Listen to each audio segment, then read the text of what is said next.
What are your guys' opinions on a sumo deadlift versus a conventional Oh deadlift? my God, I love this. And this is what I ultimately want to talk about. Mine isn't so much just the difference between sumo and conventional. But I do like talking about this. Okay. I know you want to talk about the grips too.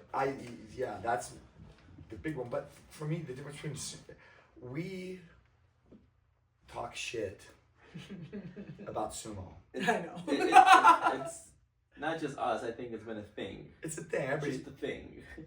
because conventional deadlift is the legitimate way that you're supposed to do it. Mm-hmm. Should be, but there are people that sumo deadlift. The common misperception is that sumo is easier than conventional. Right. So you can lift more doing sumo than you can conventional. But if you would say it's a myth, though. You don't believe it's accurate. Yeah. Okay. Yeah, because if that were the case, then the biggest deadlifts on the planet would be sumo deadlifts. Correct. Okay. But they're not. But they're not. The biggest deadlifts, the greatest weight pulled on the planet has been done conventionally. Yeah. Okay. So that leads you to believe that conventional is easier than sumo. Should be. I feel like. Well, let's first talk what is sumo. Yeah.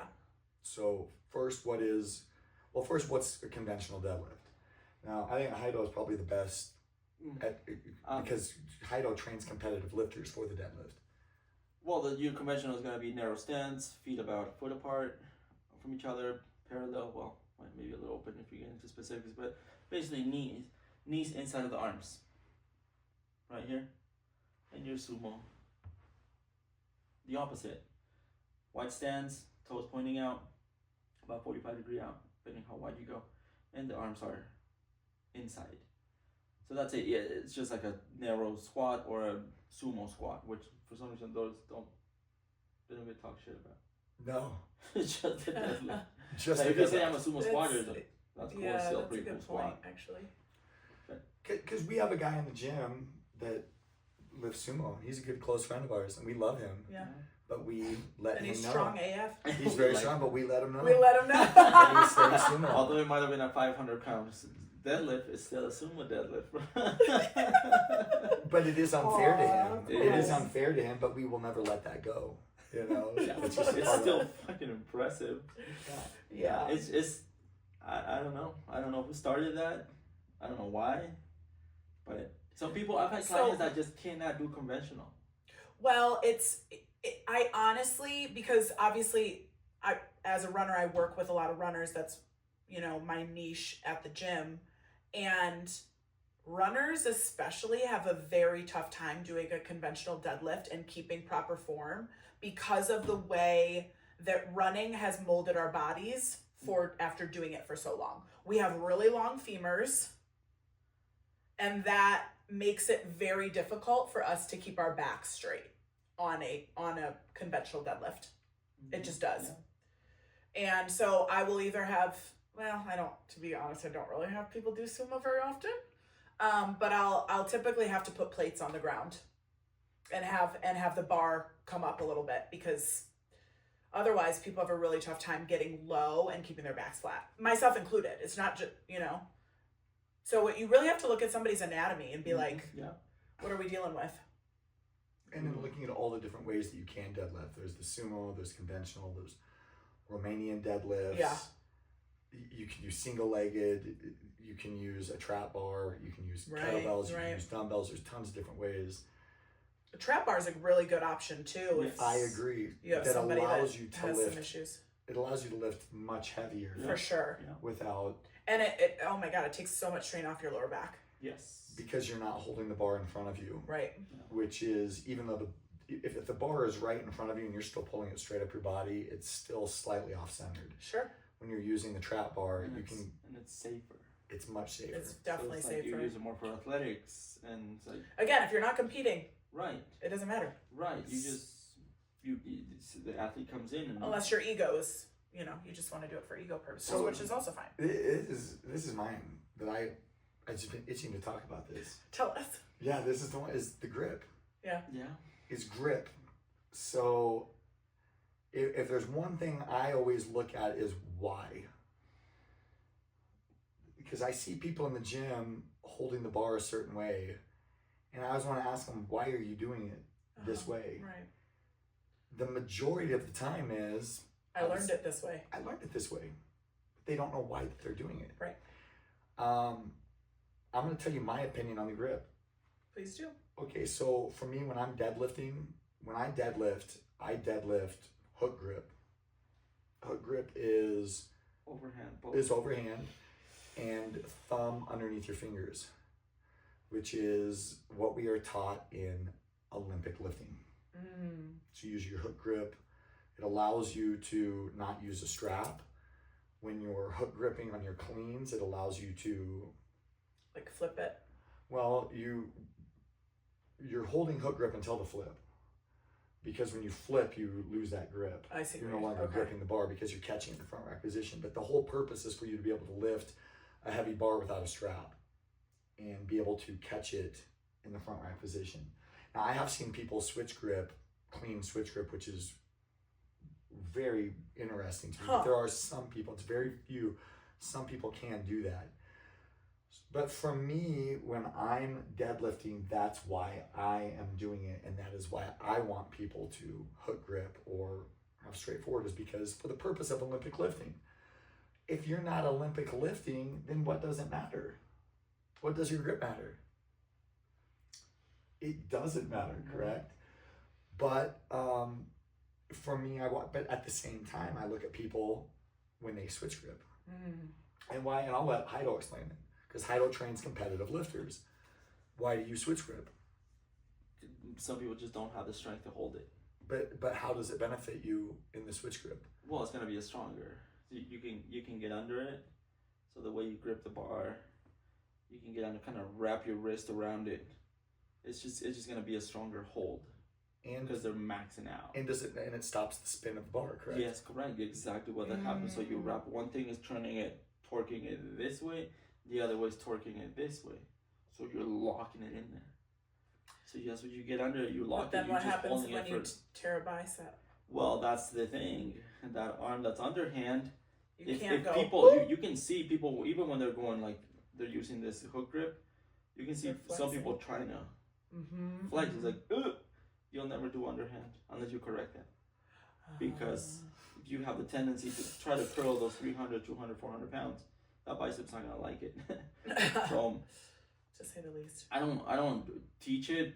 My clients ask me, why do some people do it like this? Like, well, because of they're just locking it. It's gonna be stronger, but do not for a second think about flexing that arm and pulling it up, because your bicep's gonna go to shit. So, and I'll ask this. Traditionally, you can lift heavier weight switch gripping than you can conventional, like gripping. Typically, yes. Typically, yes. Okay. Which is why most people are switch gripping. Which is why typically most competitive lifters are switch gripping, because you are trying to win a competition. Yeah, right. The purpose is not the functionality. The purpose is just pick the fucking thing up. Yes. Yeah. So the why behind those of you listening, why would you switch grip as opposed to hook grip? You're trying to lift heavier, and you're trying to, in essence, cheat. Hook gripping, thumbs underneath your fingers, is a cheat, because it allows you can lift heavier with a hook grip than you can with your thumbs around you. It's like a built-in weight strap. If your thumb's underneath the bar, you're not slipping with your thumb. Not smashes your thumb. It's going to hurt your thumb more than anything. But it allows you to lift heavy weight. So it is a cheat to allow you to lift heavier, the same way that a switch grip does. It's a cheat that allows you to lift heavier. So if you're competitive lifting, we recommend that people are going to, whatever can get you the bar off of the ground more efficiently, then that's what you're going to train, right? Yeah. That's the why. Now I'm going to say this. If you are just in the gym and you are just lifting weights and you're trying to be more functional, you're trying to gain strength in your grip, I would recommend not using straps, not using a hook grip, Absolutely. not using a switch grip. If you're trying to build your strength, your balance of your body, I would recommend doing it correctly without using any cheats. Yeah. Don't use a strap, don't use in my opinion, don't use a belt, drop the weight down. But if you're trying to lift real fucking heavy and you're trying to get to that next level, then you do it whatever works for you that gets you up to there, if that makes sense. Yeah, same with training with belts. We don't use them. How many times have you been? People message you when you max out on a video on your deadlift, and people say, "No belt." It happens every single time. It's always my out of shape relatives that live out of shape. Have you seen Robbie's abs? He doesn't need a belt. Thank you. I mean, if your core is shit, wear a belt. But you could also choose to build your core and utilize correct form, and you're not going to need a belt. Very valuable. I think we've all had, and maybe we can talk about it on another episode, the aha moments in our fitness journey. And that was one of them. 2011, 2010, I was working downtown. I went to a gym downtown. I think it was a Powerhouse at that time, South Denver. And I was a cool dude picking up 300 pounds with straps and a belt. Yep. Hot shit, man. Go to the gym. I forgot my belt, but I had my straps. So I'm loading my bar, 3 plates. I'm walking around looking for a belt. And I go to this one dude, older gentleman. So, hey man, do you know where there's belts in this gym? And he just looked at me. He's like, how old are you, young man? I don't know, I was like 21, 22. And he's like, you're gonna pick that weight up, but you can't do it with just your body? What makes you think that you need a belt? You have a belt built in right here. Why don't you use that? Like, who the fuck are you?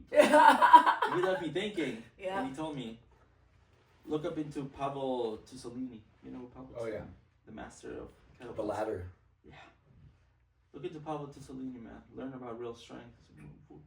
Real strength. So he left me that. I don't even know if I found a belt and did the whatever. Then I went back on my studies and was like, what did he mean by that? Why did he look at me like that? Then I started like, yeah, we have it. We just have to build it. And that made me, that day, marked me. It was like, I'm going to try to get away from all these accessories. Yeah. They serve a purpose. Sure. But why don't I just build it naturally? I'm not competing. I'm not trying to break records. I'm not going to get a fucking medal. So let me just build it. And that's how I got into calisthenics, and I built everything kind of from the ground up. Mm-hmm. And then eventually I came back, and I didn't need, once you're hanging on a bar for minutes, you build that strength. You don't need, it's like, oh shit, I'm maxing out without straps, and I don't need a belt.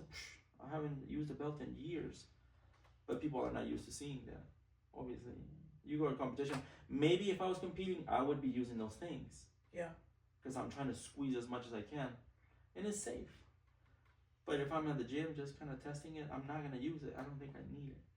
Sure. I don't knock the people that use it. But if it's a newbie and they immediately want to be strapped and do all the accessories, like shit, your body's not even doing what it needs to do naturally. I think there's a place and time for all those accessories, just like there's for supplements. But if you start off the get-go, nailed it. If you start off the get-go with all the shit, like you don't know what's what, you're not building it properly. So that's how I see accessories. But yeah, I get shit from, dude, a belt, bro, you should be using a belt. You're telling me I've been doing this shit for almost 15 plus years? I've been fine. I've learned my lessons. I fucked myself up too before, but you don't need it. But anyways, that's my piece with accessories. Yeah. Yeah, the one time I got hurt deadlifting was belt and straps. Really? Yeah. Belt and straps, and I thought my lifting career was over. Jeez. And it was funny. It was like a month. I didn't deadlift at all for like a month. And I didn't deadlift heavy for like 6 months. It like sidelined me. But that was the last time I used straps and a belt. It was like, if I can't pick the weight up, then I shouldn't be picking it up. So if you see me deadlifting and you're like, yeah, you should be wearing a belt, I could lift more if I was using a belt and straps. True. But I would probably fuck myself up. Yeah. And I'm not trying to compete. I'm just trying to get strong. Yeah. So that's my method behind my madness. Same for me. So if you see me putting a belt on, I'm probably doing something unsafe. But that's not the case for everybody, because some of my clients use belts. Yeah, but I do think you're kind of on the right track. I think that people are maybe willing to do stuff beyond what they should be doing because they have a belt or they have straps. And I think if not in every case, obviously, but I think if you're competing, then you should be doing all of that. Yeah. But it's the same thing. Like, and I love that you said it with supplements.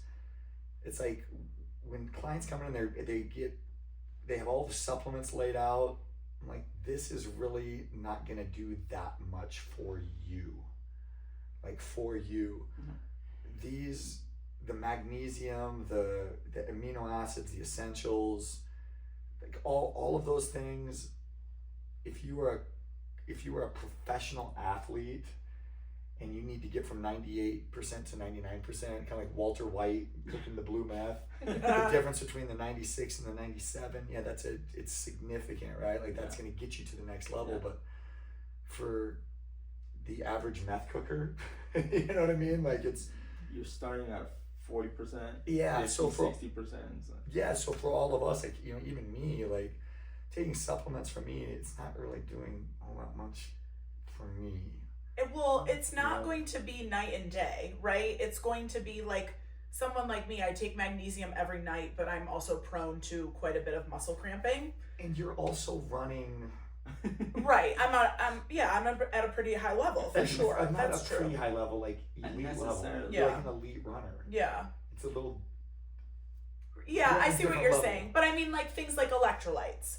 Everybody in Colorado, everybody period should be taking electrolytes, right? Like things, but is that electrolyte going to take your performance from, 75% to 85%? No.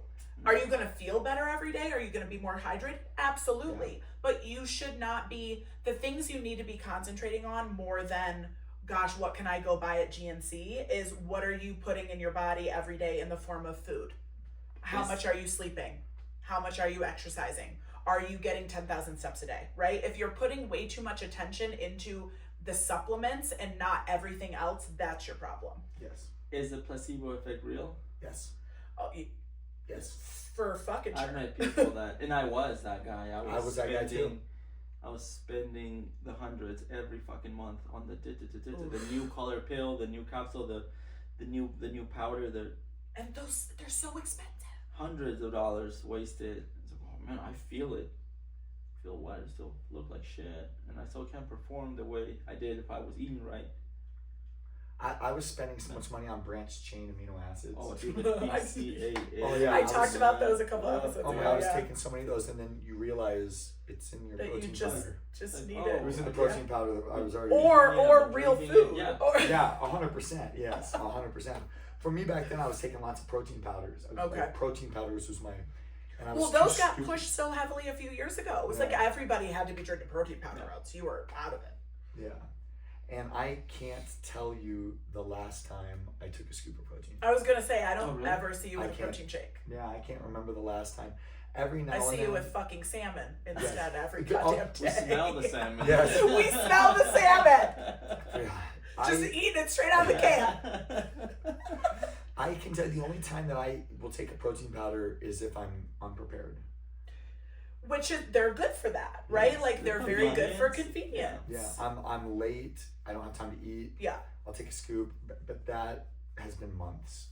I have. I'm I like that too. I have like 3 big bags of protein powder in my house, and it's just been sitting there. Yeah, they are expensive. I mean, that's the supplement industry is very good at pushing things onto people that people don't necessarily need at a high price point and making you think you need them.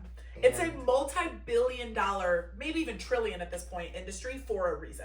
Unregulated industry. And yes, it's an FDA does not regulate supplements. You do. So you don't even know most of the supplements that you get. You don't even really know what is in there. Like if it says 25 grams of protein, you don't really know if you're getting 25 grams of protein. No. Because there's no regulation on it. No. Yeah. And some of them have different agencies that will checks. You can see like they'll have a check mark on the side that shows you like what agency, but even those are, it doesn't even, who even knows what they are, who they report to. It's so true. So it is it's a lot of it is just fucking snake oil, man. I talked about this a few episodes ago. The one episode that I recorded by myself, I talked about all the supplements that I take, and I spoke specifically on the experience I have had of taking bad supplements or taking supplements that weren't potent, and how I took iron, like a certain brand of iron, for like a year, and my ferritin was the lowest of the low. It was like 14, and I was trying to get it up to like 60 or 70, right? And I took this one brand of iron for a year, and I got my ferritin up to like 22. And then I switched brands because I realized that this brand I wasn't absorbing it. It wasn't a good brand. And within 2 months, my ferritin shot up to the 50s. wow. So they're really, and they say this about fish oil too. Like a lot of fish oils are really, or they're just, they have so many fillers in them that you're not absorbing it. Right. But if you go get like a Nordic Naturals and of course spend $40 a bottle, you're going to actually absorb it. And I'm sure there's people taking the fancy stuff, spending the hundreds, but they didn't even need it in the first place. Because maybe they eat enough fish too. Totally, and you should be getting blood tests. You should not be just blindly taking these vitamins and minerals. But you go to Costco and you buy the fucking family size, jar of vitamins for everybody. Yeah. You think you're doing good? Well, I'm doing something good for me. Yeah. And a disclaimer too, just to talk about you a little bit. Amy, her supplement use, it's different because you're an elite athlete. Yeah. Like, and I don't mean this derogatory against me and you. No, I know like people look at me and people think it's like, oh, you're very strong. And if you come to the gym, I'm one of the weakest people of the strong people, the people that are really strong at the gym. I'm at the very low end. You are a elite competitive runner. Yeah. So you taking supplements and like it does affect you, and it does get you to the next level. That's a good point, right? Like I noticed that my iron was low because instead of going out and running 8 miles at 7:30 pace, I was running 8 miles at 8:30 pace, which for most people 8:30 pace is like, oh, they're very happy with that. For me, I'm like, why do I feel like shit, and why, you know what I mean? And that is something, because I know what level I'm supposed to be at. That was something I noticed, and not everybody's going to have that experience. Most people that see me on the outside think, oh, he's in great shape. And you are. Well, I appreciate that, but so that's most people that sit on the couch, don't lift weights, don't exercise. You're like, oh, you're in great shape. I can tell you, I went and ran with you. It was like 2 months ago. Yeah. I went and ran with you and Sarah. Yeah. Oh my God! And we were running 9-minute miles, Uh-huh. and this is slow. How many 9-minute miles? Okay. Oh yeah, and they were like, yeah, this is it was slow for them. It fucked me up. That was the fastest. I was running, so I could not believe the damage that was doing to me. We got back to the gym and I was drenched in sweat. My legs were cramping up. And you two were like, okay, we're going to go run another 6 miles. And then you left me because I couldn't keep up with you. Weak ass. So it's one of those, it's all subjective to me. Yes. I'll tell you this, I was at Smartwool. Yeah. So I was at Smartwool a few weeks ago, and they asked me to go, guys, Robbie's a model. No, but he actually is. But so they go, so do you run? And I go, well, yeah, I mean, I'm not a runner. But they go, well, how often do you run? I go, I run like 4 to 10 miles a week. And they go, oh, you're a runner. I was like, no. Because the runners will laugh at me when I say that. You run 4 to 10 miles? No, that's not running. But to people that are sitting on their couch that don't run. Sure. Yeah. Oh, yeah. 4 to 10 miles a week is a lot. Yeah, absolutely. That is your warm-up, Kind of. For one workout. Yeah. No, all subjective. Yeah, and then the other one, just getting back to the types of grips, because you brought up the bench press, and I'll just be real brief on this. The bench press. Why are you bench pressing? Why are we bench pressing with a bar? Well, because you're supposed to, you can handle more weight. It's more stimulating for the chest. You can handle bigger weights, but I don't think Stability. the average person can benefit a whole lot from it. I agree. I bench press once a week. It probably fucks me up more than it does any good for me. Probably. If you're my client, you know that I don't teach bench press because I don't. Because what's the purpose? There's shoulders. I would say 90% of the people I see have some sort of shoulder thing going on. Mm-hmm. Our shoulder joint is the most unstable joint in our body. Bench pressing in that position isn't great for our shoulders. At all. And why? Because the bar is straight. When you move down, your shoulder is moving through. It's not Right. natural. So what are other options? Dumbbell press. And what do most bodybuilders are not bench pressing. No, they might do it just for the show, for Just the like, videos or whatever. But It's mostly dumbbells. Not very. Yeah, or the Cables, machine press, They're cable press. using Yeah. lots of cables, Yeah. lots of flies. They can get more range of motion, deeper stretch, and better flexion at the top. We've got a big heavy lifter at the gym, and he doesn't use the straight bar. He uses the bar, the specialty bar you got, Yeah. The 45, which uses different the straight bar, the camber bars. camber bars, which allows you to Right. not put your shoulder in a compromised position. Correct. Yes. Floor presses. I know you use those a lot. I see you're always having your clients use those. I love a floor press. Floor presses. It's just different means of press because pushing is still beneficial for your body. Yeah. So let me make it clear, when I'm saying the bench press is not beneficial, you're still building strength, but pushing is what you're looking for. You're very rarely going to find yourself in a position in life where you're pushing weight in one position off of you.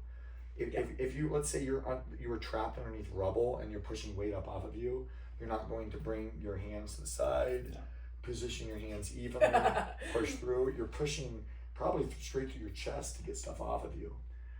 So I am not saying that pushing is not beneficial for you, but the bench press, and I have my clients bench press all the time.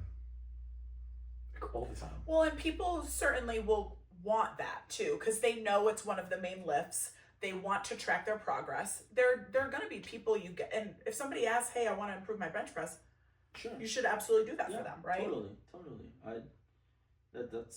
I've thrown it in there once in a while, but another thing that I've done is to focus more on heavy dumbbells, and then we go to the bench press, and it's like you have a pretty good bench press now that you build the stability and strength over there, Right. because that transfers here, but this doesn't transfer there.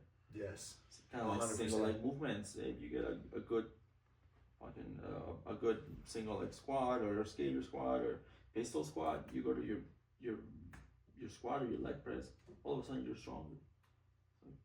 And it was safer to train over there. So there are many reasons, but definitely if you're competitive, then you have to do it. You just throw a bunch of variations of bench press. And then just back to the theme. There's just no right or wrong. Yeah. Just programming. I think it might be too early for that exercise. You might not get any benefit from that exercise for where you want to go, but it wasn't wrong. And that's I think what a lot of people think that they're doing. They need to do everything that everybody else is doing, and the TikTok and the Instagram. It doesn't help. And let's bring this up too: squatting for depth. Like squatting for depth. Good combo. Yeah. Yeah, because we always make fun of Joel Seedman. The 90-degree guy. Because he only believes in only going to 90 degrees, but he has. I agree with Joel, to an extent. He does have good points. Yeah. My problem with him is that he says this is the only way to do it. Yeah. His way is the only way, and it's not. It's another way to do it. Yeah, it's another way to do it. And it is, because I hear it all the time. I'll have a client squat, and then someone will say, you need to get lower. And I always ask them, why? Why do you need to get lower? Yeah. What does it matter? What does it really matter? Because to me, the only reason that you should be asked to grass in a squat is if you're training competitively. And not even, because competitive is, at least powerlifting, the federations are looking for 90 degrees. 90 degrees. So the only reason that you want to get ass to grass is if you're competitive Olympic lifting. Oh, yeah.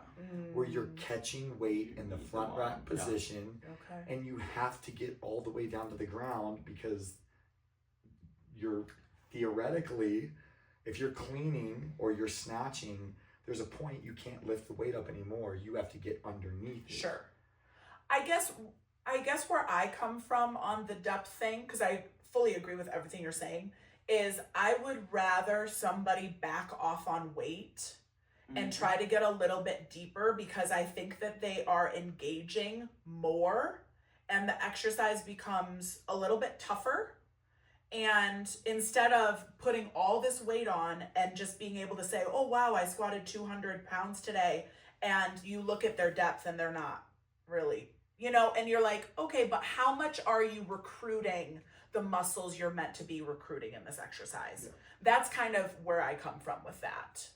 That being said, if you're getting really low and your form looks like shit and it looks better when you're a little bit more shallow, I'm going to be like, stay a little bit more shallow because your back is doing this weird curved thing at the bottom, and I don't want you to be doing that because that's putting a lot of pressure on your lower back and blah, blah, blah. So there's caveats to everything. The goal should always be progressive overload in everything that we do. And progressive overload is just, it's defined really as increasing weight, reps, sets, tempo. Something that you're increasing every time. You're overloading your system to increase every time. And you do this through consistency. So if you are squatting to 90 degrees and you increase weight and now your squat drops to 80 degrees, you're no longer consistently measuring data. So as long as you are at the same depth every time and you are adding weight, so if you take quarter squats, I don't care. As long as you're quarter squatting and you increase your weight and your quarter squat doesn't turn into an 8 squat. Wow. That's fine. Yeah. We talk about this fucking guy, El Campeon. You know El Campeon? El Campeon is an internet fucking legend, TikTok legend. Yes, he is now. He is now, and we make fun of him, but at the same time, if his range of motion is the same every time, and he's increasing weight, which it is. I've got to go look this up. And he's getting stronger. Well, more power to him. Yeah. Now, the reason we hate El Campeon is because he fucking clogs up all the weights. That's why we don't like him. And he makes a mess. But for, to say that he's not doing it right, who are we to even say? Yeah, there's a lot of, it's very subjective. It is subjective. Very subjective. Like this bodybuilder does things this way, but it works for him. Look at him. He looks amazing. Well, he's not doing it right. It's like, look at Suluk. Exactly. Bodybuilders, Olympic lifters, they all have their thing. So CrossFitters do things different. Performance, Olympic lifters, calisthenics. You have they to all look do at things different. I said, well, why do you do it that way? I'm more interested to learning why this person does it this way, especially if they're a high level athlete. What is your goal? Yeah, like why you do things you're going against the science or you're going against the common belief of doing this, but shit, it works for you. If your aesthetics are your only goal, then your goal is your process is going to be incredibly different than somebody's goal that is performance. Right. And you you're asking some questions like, well, that's why you do things that way and it works for you. Yeah. Totally. That's great. Yeah. I'm not saying you're wrong or you're right, but it works for you. I might not do necessarily everything the same way, but you're doing something right. Yeah. And with our new clients, we go into it knowing that, well, there's many ways that we can get to the same goal, but we're going to take this route. Mm-hmm. And maybe they don't like it because their friend is doing something different, or they share their program with a neighbor or whatever. It's like, oh, they're doing everything wrong. You should be doing it this way. Because I've had people ask me that too. Hey, you said we're going to do this thing, but my friend told me, or I found out that this other way to do it. It's like, you're right too. We can also do that, but the reason why we're going to do it this way is because I saw your body that can do this X, Y, and Z. And eventually we're going to be able to do that. Oh, okay. And that comes back to what you said earlier. The why is so important, right? Yeah. And to talk to your clients about the reasoning behind why you're giving them this exercise, or why you're giving them or asking them to do this particular form or get to this particular depth is so important. And I think clients really, really appreciate that too, because then it makes more sense to them. Yeah. And they're not questioning you. Yeah, well, why are we doing this weird ass fucking exercise?